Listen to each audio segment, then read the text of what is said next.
Hyderabad SSP साहब के लिए तो मैं यही कहूँगा कि वो पूरे हैदराबाद के हीरो। ऐसी इन्वेस्टिगेशन की और ऐसा रिजल्ट दिया कि मैं इनका जितना शुक्रिया अदा करूँ कम है। एसएसपी साहब ने जो कहा वो करके दिखाया। Amjad Ahmed Sheikh SSP Hyderabad, Saint Michael high school Quetta Cantt उतां कई। उन खां पोइ जेको आहे ग्रेजुएशन जेको आहे मेरान यूनिवर्सिटी जामशोर मां केमिकल टेक्नोलॉजी में कई। फेवरेट सिंगर जेको आतिफ असलम ऐं आबदा परवीन इहे आहिनि ऐं मां ॾाढो पसंदि कंदो आहियां उन्हनि जी जेका मौसीक़ी आहे, उन्हनि जी जेको वॉइस आहे उहो ॾाढो हुन जो थियो। CS जो बेसिकली ख़्यालु इन खां आयो जो शयूं सोसाइटी में घणियूं अहिड़ियूं हूंदियूं आहिनि जेके तव्हां ॾिसंदा आहियो, ॾिसी करे अमूमन तव्हां वटि को पावर या अहिड़ो टूल न हूंदो आहे जेके शयुनि खे बहितर करे सघो या उनखे इम्प्रूव करे सघो।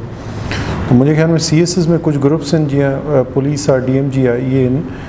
उनजो मुंहिंजो ज़रूरु हुयो त इन्हनि कंहिं ग्रुप्स में एंटर थी कम शयुनि खे बहितर करण जी कोशिशि कजे। इन जे करे उन जी तरफ़ लाड़ो थियो ऐं उन जी तयारी तक़रीबन मां घर वेही कई। लाइब्रेरी मां जॉइन न कई, घर वञी कई।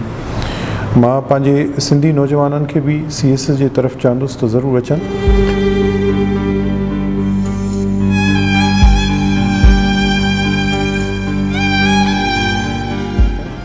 छो त बेसिकली उहो इहो टूल आहे जंहिंसां उहो कुझु सोसाइटी लाइ कंट्रीब्यूट करे सघनि था ऐं उन्हनि खे अलाह साईं उहो ऑफिशियली इख़्तियार ॾिए थो त शयुनि खे बहितर करे सघनि। जेको अमेरिका में कॉन्फ्रेंस थी 14 मुल्कनि में, तमामु बहितर एक्सपीरियंस रहियो। उन में दुनिया जे 14 मुल्कनि जेको आहे पंहिंजे जेके पुलिस जा कॉमन मसइला आहिनि उन में सर फ़हिरिस्त हुयो त पुलिस ते ट्रस्ट जेको माण्हुनि जो आहे उनजो डेफिसिट, पुलिस जी वर्किंग में जेका हाई हैंडेडनेस थिए थी या जेका ज़्यादतियूं थियनि थियूं उन जा मसइला मसाइल उहे डिस्कस थिया। उहे ख़बर पई त उन्हनि जो लाहे अमल छा आहे उन्हनि शयुनि खे बहितर करण लाइ। त इहे जेके शयूं आहिनि इहे उनजो उहो थियो। हिन वक़्त ताईं तक़रीबन मां 9 ज़िलनि में एज़ SSP सर्व करे चुको आहियां ऐं उन में तमामु सुठो एक्सपीरियंस रहियो। उन में कश्मीर जा ॾुखिया ज़िला बि आहे ऐं प्रेज़ेंटली हैदराबाद आहे, उनजी पंहिंजी हिकिड़ी डायनामिक्स आहे। कम से कम मूंखे इहा ख़ुशी आहे त कश्मीर जंहिं वक़्तु मां छॾियो उन वक़्तु तमामु बहितर सूरत हाल हुई ऐं उन वक़्तु माण्हू पंहिंजो पीसफुली पंहिंजे घरनि में रहंदा, राति जो देरि सां ई ट्रेवल कंदा।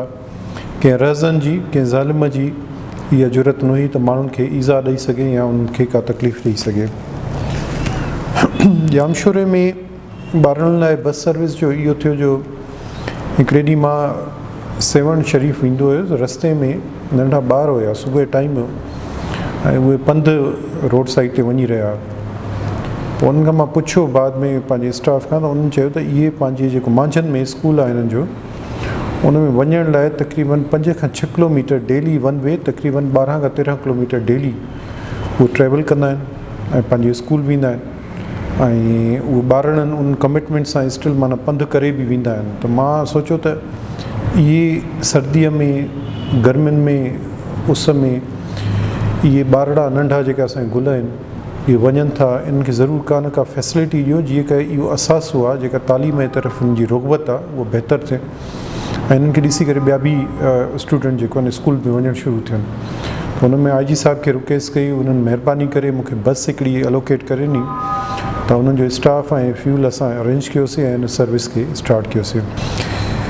कश्मीर में हिकिड़ो तमामु मशहूरु केस थियो जंहिंमें अलीशा हिकिड़ी 6 साल जी ॿारड़ी हुई, हुन सां रेप थियो ऐं उनखे ॾिसी करे तमामु असां सभु अज़ियत में हुयासीं।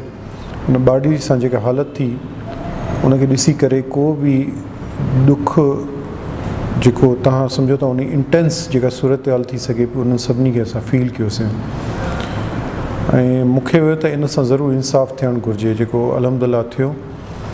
मूंखे ॾाढी ख़ुशी आहे त कम से कम उन खां पोइ को उहो बि कश्मीर में जेसि ताईं मां रहियुसि तक़रीबन पोणा 2 साल कंहिं ज़ालिम जी का अहिड़ी ज़रूरत न थी कोई ॿारड़ीअ सां इहा घणो न कमु करे सघे।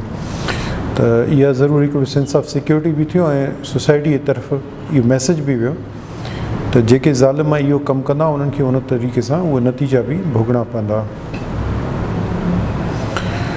डिजिटल क्राइम में मुंहिंजो शुरू खां शौक़ु रहियो आहे।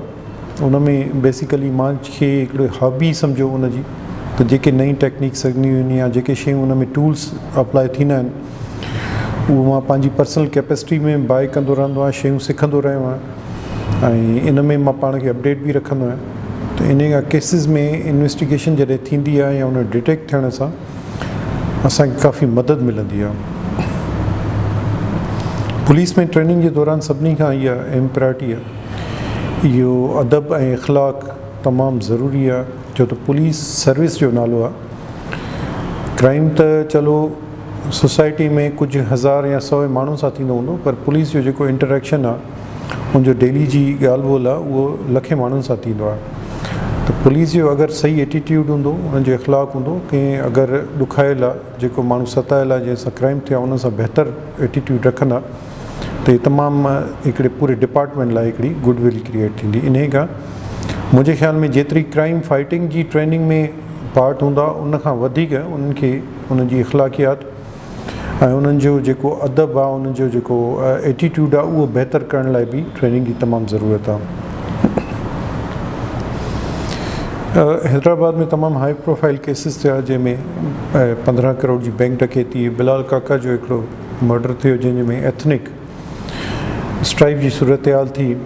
उनजे अलावा जेको कैंट में जेको क़ुर पाक जी बेहरमती थी, उन में हिकिड़ो तमामु लॉ एंड ऑर्डर जी सिचुएशन थी। अहिड़ा तमामु घणा, हाणे रिसेंटली डॉक्टर धर्मदेव राठी आहे, हिकिड़ो तमामु वेल नोन स्किन स्पेशलिस्ट हुयो, उनजो मर्डर थियो। अल्हम्दुलिल्लाह हिन में अलाह साईं सभिनी केसिस में हैदराबाद पुलिस खे सुरखुरू कयो ऐं सभु केसिस डिटेक्ट थिया, तमामु मिनिमम टाइम में डिटेक्ट थिया।